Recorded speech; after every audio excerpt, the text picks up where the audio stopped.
Hey there, Heather Ho there. It's Jeff Carter Dubbin welcoming you to another Degrassi video. And no, it is not an unpopular opinion, as most people like him. It's a Degrassi poll video. A while ago, I did a poll, a small poll, that said the greatest, or as I call it, the worst downfall for Degrassi OG character in Next Gen. There were many characters that made us relate to them in Degrassi Junior High and High, whereas some of them even made their footprints into Degrassi Next Gen. However, some were around for a while and just dropped off the earth within the NG universe, or basically had their character changed drastically and didn't last too long in the NG universe. That's Next Gen universe. Here are 6 of those characters who were great in Degrassi Junior High and High, were in Degrassi High, but were bad for one reason or the other. Snake is not in this list. Well, I said 6. I don't know why.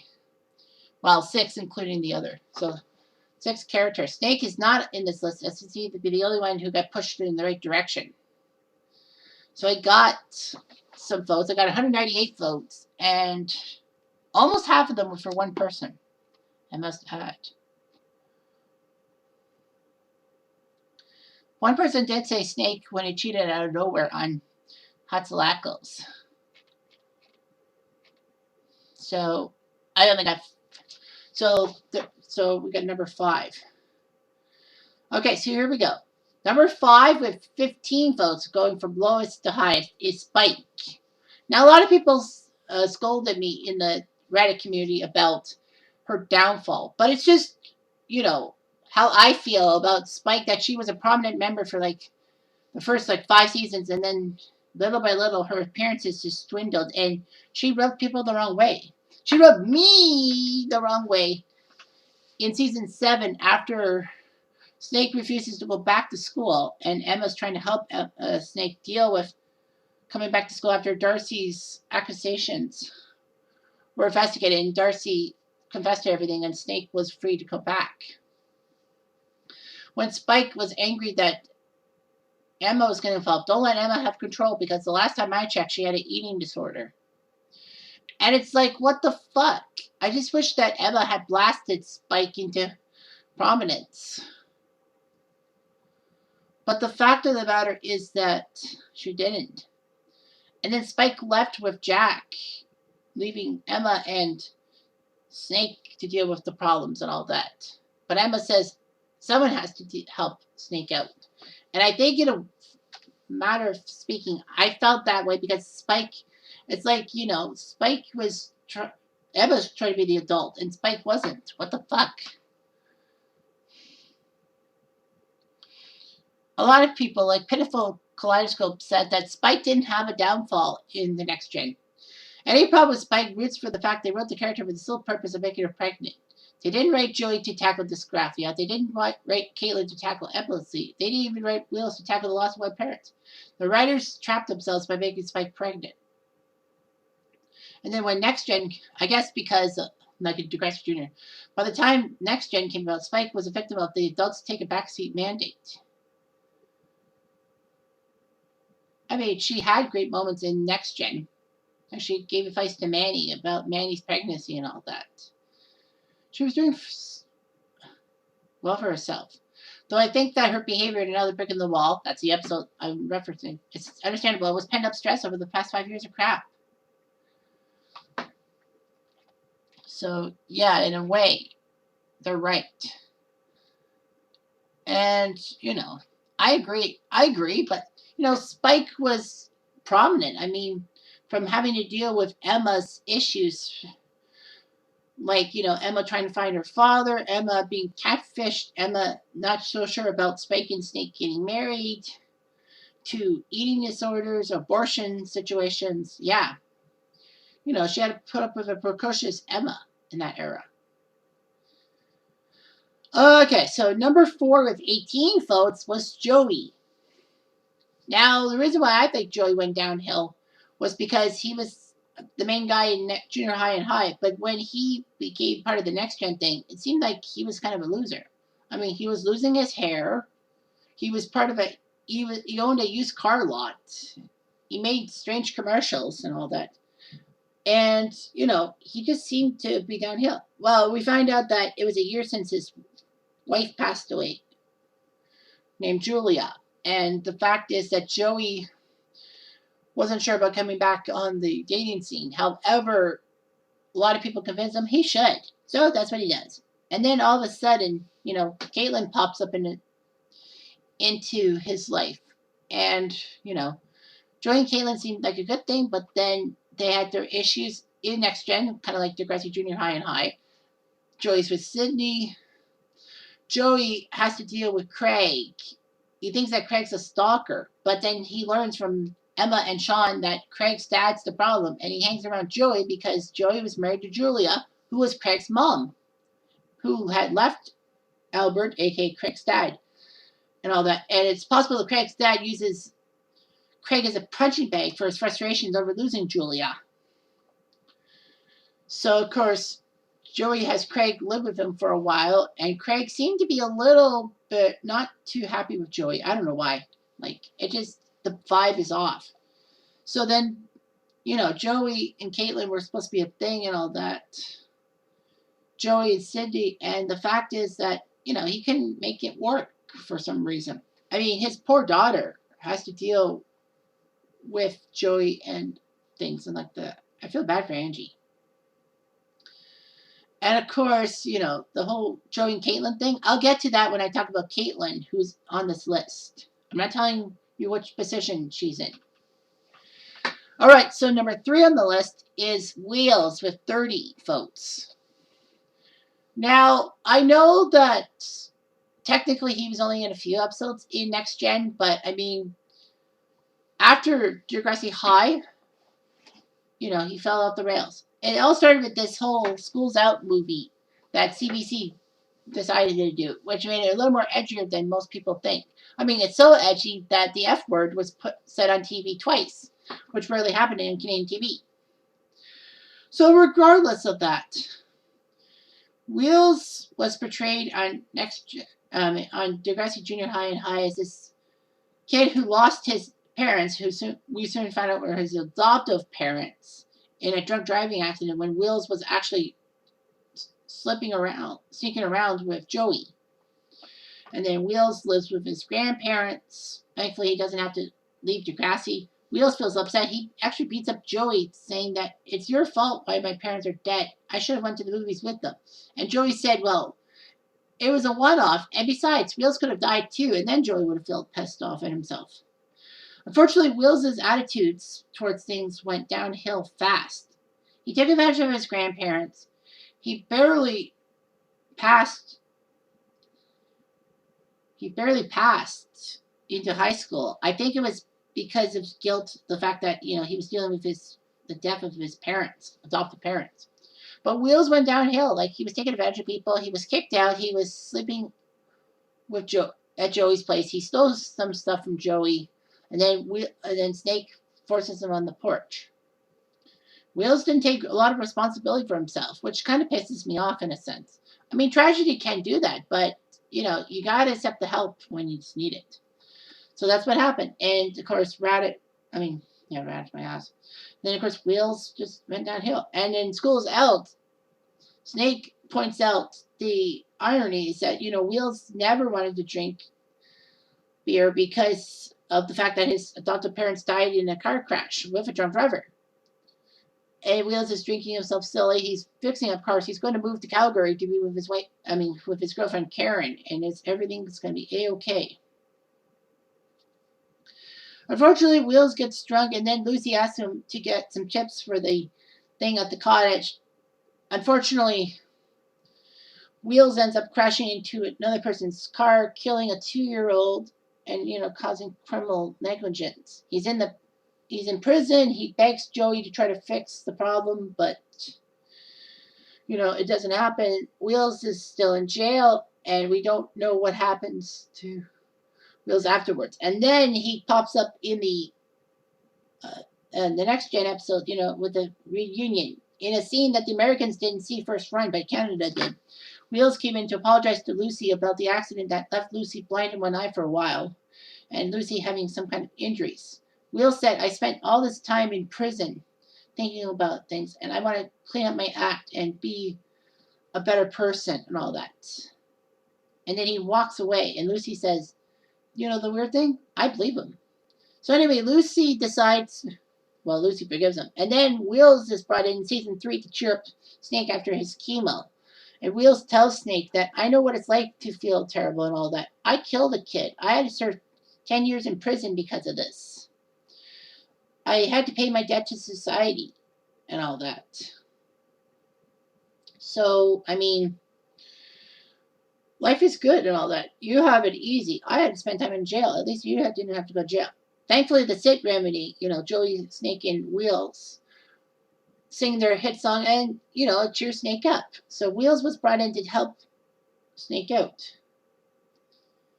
I was going to put Shane for this list, but Shane was just a one-off character in this thing, kind of like Lucy in a sense.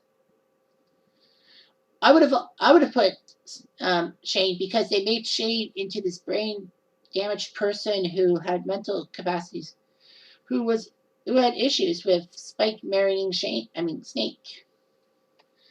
Now, of course, I want to say that Shane was portrayed beautifully by Jonathan Torrens, who actually has a connection with Degrassi because he hosted a Degrassi thing on his show Journalvision in 1999, and that got a lot of people thinking there would be a new Degrassi show, and there was, about Spike's daughter Emma. But CBC got pissed off when CTV swiped in and got the rights. All right, so that's that. Number 2 on the list with 35 votes, way behind the person at number 1, but number 2 with 35 votes was Raditch. I got a lot more Raditch sympathy than I thought. I thought Raditch was probably going to be down in like 4th or 5th, but he's at number 2, which surprises me in a sense. One of the other poll videos I did was who was the biggest villain in the Degrassi universe, to do with the Rick Murray situation, and Jay was number 1 with. No, well, Rick was technically number 1 because his own actions, and then Raditch popped in behind Jay, which pisses me off. He should be behind Spitter and Alex. I mean, Spitter and Alex bullied him.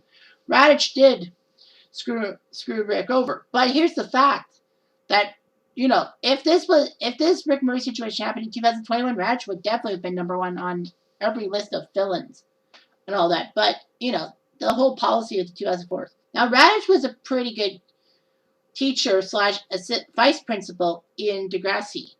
Like, he was the English teacher in Degrassi Junior High, and then in high, he was the vice principal, as he tells Joey that.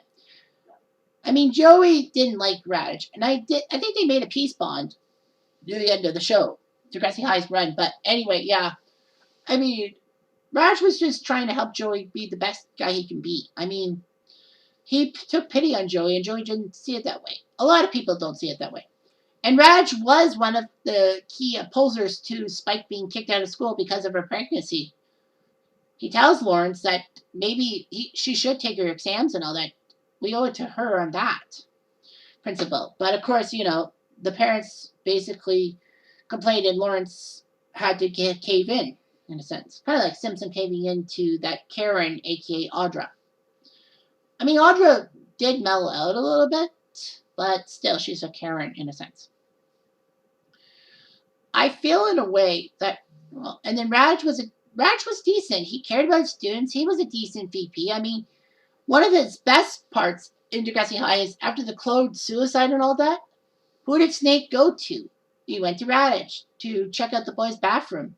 Raditch probably felt dismayed about the body being in the bathroom too. But he makes a poignant speech about suicide and all that. And, it made him a hero in a sense. I mean, he was okay. He was calm and all that. But then Next Gen came, and then we started to see the jadedness of him. Season 1, he was okay. He wasn't really involved much, except for berating Spinner for not taking his ADD pill, which was never brought up again after that episode. Season 2 was when he went off the rails. I mean, he had a lot of appearances in Season 2, but the fact of the matter is his biggest move in Season 2 was Fight for Your Right, when he listens to a presentation by Emma, Ashley, and a few other people about GMO foods. Raditch agrees that they put on a good presentation, but because of budgeting concerns, he can't cave into their demands. So yeah, so Radish is angry about Emma passing out flyers, takes them away. Emma was willing to concede, and then this whole cafeteria commercial happened. I wonder if Radish was involved in it, or did Sheila have some kind of thing to get under Emma's nerves? I think Radish probably did. But anyway, Emma gets a little triggered and starts a food fight, albeit accidentally. Raj blames Emma's flyers for this and basically uh, suspends her for the day. Emma doesn't take kindly to it, saying that, Raj is being unfair. She talks to Snake about the issues because, Raj tells Emma to apologize for everything the next day or have a lengthy suspension. She talks to Snake. Snake tells Emma kind of in the he's in a pinch because as an administrator, he can't really do too much. But as a parent, I'm all for it. So he knows that Emma should go for it, but he also knows that, as a teacher who's also a parent or step parent in this case of a student, he can't do too much. So Emma does apologize for the food fight, and then she basically says that I have a right to protest, and I don't care about being suspended, which pisses off Radish, who suspends her anyway. By season 3, he did the Saturday detention and all that. It's a nice homage and all that, and it kind of fits like the Breakfast Club movie. But it seemed like Radish was just not willing to let things go and would punish people by Saturday detentions. He heard Sean for 8 weeks because of Sean insulting Radish. Like, Radish has a grudge against Sean. Well, Sean did steal the stuff from the school, but, they sold it so fast that Radish couldn't do anything about it. So Radish was just putting him in detention for the heck of it. Toby and Jimmy got in trouble for changing grades on a school computer. Of course he did. And, Toby did hack in as Mr. Radish. But Toby and Jimmy should have been lucky they got Saturday detention because of all the facts that, they could have been suspended for their rules about computer hacking and all that stuff. Hazel got in trouble for looking at some bad sites. Okay, fair enough. Ellie got in trouble for skipping class on purpose so that she can get into the Saturday detention to do a piece for her co-op, where people probably thought that she was in because Raj needed someone on the inside to keep an eyeball on the troublemakers, quote-unquote troublemakers. So, yeah. I think Raj probably got blamed for it, but then the students realized that, everyone else realizes that Ellie did it for the newspaper article. Good thing for Raj, because Raj would have been out the door. Or if the school board's curmudgeonly thing. So, yeah, there's nothing wrong with giving multiple days suspension, not suspensions, like detentions to these people, especially Sean. But season 4, he went downhill in a sense. The Rick Murray situation sunk him. I know that they probably wanted to get rid of Dan Woods because he was in California and flying him to Toronto and back would take up a lot more time than necessary. But they could have wrote Radish out in a different way, in a happier tone. But yeah, Raj was, of course, villainized for what he did with Rick, allowing Rick back in the school in the first place. And the worst part is when you watch the episode first run without the deleted scenes from the DVD, Raj never gave a reason why Rick was back at the school. He gave a reason in the deleted scene saying that he never got told about a criminal charge from Rick. Rick didn't have a criminal charge on him. So what can Raj do? I mean, I understand Raj's thinking, and probably he may have thought to get rid of Rick, but the school board told him no. So he was villainized. And the worst part for Radish, in a sense, is that basically he should have just told the students through an assembly or on the video call about Rick coming back and explain himself. But I think in a way he didn't want the students charging to the police station to get Rick charged because he figured they were going to undermine him and all that. Raj's stupidness, including leaving Rick high and dry to his devices. But here's the thing. Raj should not be blamed for that as much because Rick didn't say the magic words bullying. He just said he's bothering me and he won't be my friend. He makes no qualms about it. That's how Raj takes it. Concrete and straight to the point. If Rick had been smart enough, he could have told Raj everything. And Rick, at worst, would have been told to, continue coming to me if something bad happens, but I can't act on it right now. Of course, that just makes Raj into a giant villain. And then Raj was basically, his goose was cooked. Once it was revealed about him mishandling Rick, the school board must have got rid of him.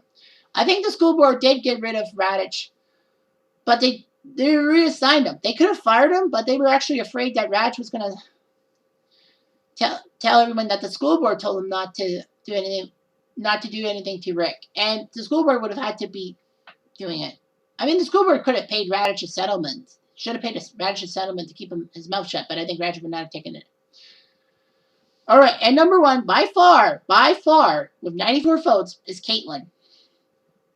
Poor Caitlin. She was such a feminist. She was such a great female character in Degrassi Junior High and High. Didn't put up with Joey's bullshit and all that. Got taken for a ride by Joey in Schools Out after Joey still was with Tessa alongside Caitlin. It's like a love triangle. And Joey deserved to get dumped on by Caitlin. You're right. However, there was a lot of problems. Pitiful Kaleidoscope, if I go back to what she said, is that Caitlin is honestly the only OG character that had downfall. Not that I'm a particular fan of her character either. You know, when you're a music fan and you keep hearing this classic rock masterpiece album that everyone reveres and calls the best thing ever made, but you just can't get into it? That's how I feel about Caitlin's character and all that.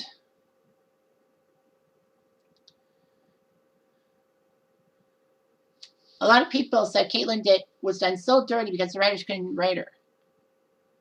All that. I mean, I agree. I get it. This whole Caitlin situation. Now the thing you got to know about this is also that, you know, the biggest thing, they made Caitlin into a bit of a klutz who actually tries to jump out of a window. It's like, what the fuck, Caitlin? You were this high and mighty person. Caitlin was a high and mighty documentary maker, filmmaker. She was famous. She even arrived in season 1 in a limo. Well, and all that. So what the hell happened? I mean, Caitlin was a great character. I just don't know. And then worse about it is that, you know, everyone wanted to see Joey and Caitlin back together again. It's the on-again African relationship that's been the hallmark of Degrassi. However, here's one big problem. The end of season 4 happened. Yes, I know it was a controversial season, you know, the Rick Boy situation. But the final 2 episodes also dove into something that people hated. They hated that episode for one reason. Kevin Smith having a hard-on for Caitlin. Kevin Smith watched Degrassi Junior High and High as a youngster and actually was happy with Caitlin and had a crush on Caitlin. So he decides to write a fan script with him in it. Basically, he and Jason Mewes do the Jay and Silent Bob movie at Degrassi so he can get closer to Caitlin. And, you know, talking to Stacy Mistician, or however her last name's pronounced. But the fact is that Caitlin had eyes for Kevin Smith, and Joey lost Caitlin. Joey and Caitlin were going to be well together. Caitlin wanted to be with Joey because she bought Joey's house when it was on the market, even though Cindy was the real estate person. Caitlin wanted to be with Joey, and, for that matter, Angie and Craig. But the fact of the matter is that, you know, Caitlin with Kevin Smith and dumping on Joey, that is just pathetic. Kevin Smith just had to walk in and steal Caitlin for himself over Joey. What the hell, man? How can you do that? It's just unbelievable how, you know, Caitlin was so powerful, and then they just didn't know how to write her in and ruined the Joey and Caitlin relationship I think the older fans had. Pathetic. But that's just me. And a lot of other people, too. So anyway, thanks for watching this video, and have a good day.